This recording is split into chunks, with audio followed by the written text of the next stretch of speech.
In this video, we can see what's the difference between fetch and ACS. So before starting with the difference, I can at a high level I can say what is fetch and what is ACS, right? So fetch and ACS is a way like we can make use of fetch and ACS to call a service from your UI. Okay, for example, I have a UI. Okay, let's say I have a customer login UI, and from the login UI I want to access another some microservice, right? So in that case, okay, I can make use of either fetch or ACS, like where you need to send, you need to say like where you need to pause the end URL of other microservice, and it will go and hit that particular API and get a response. So to interact between different microservices from your UI, you can make use of fetch and ACS. Okay, that's a purpose of fetch and ACS. Okay, now let's see what is the difference.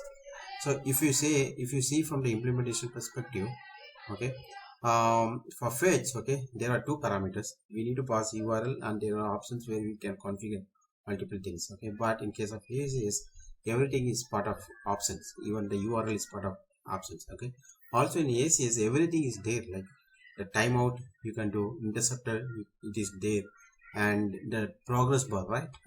When you are loading, you get a progress bar, right? So that is also by default available in ACS. Everything is there. Okay? You just need to make use of it. But in case of fetch, you have to implement everything. If you want a timeout, you need to write a code for a timeout. For interceptor, you need to write a code. For a progress bar, you need to write a code. So that's the main difference between ACS and fetch. Okay, so if you see here, this is from the URL perspective. We saw what is the difference, and from the backward compatibility, yes, fetch won't support so the backward compatibility, like you cannot the version 5 cannot make use of the functions in version 4, but ACS you can do it. Okay, you can still make use of the old function in the old library. Okay, so that's from the backward compatibility perspective, and I already told you like ACS have everything, but fetch you need to implement. Okay, also once we get a data from the response, okay, in case of fetch we have to convert that response to the JSON. Okay, but in case of ACS, the data is available by default.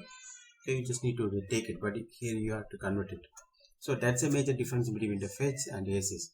Okay, again, which one to use, how to use, which one to use, there is no hard rule here. Okay, which one to use. Okay, but fetch being provided by web browser by default, it is good to use fetch. In case of ACS, you need to do all the setup and import a library, and then you can use it.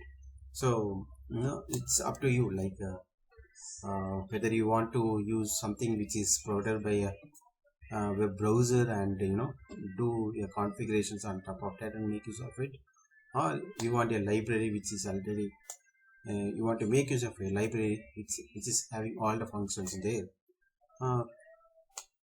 It's up to you to choose one of these two. Okay, hope you like this video.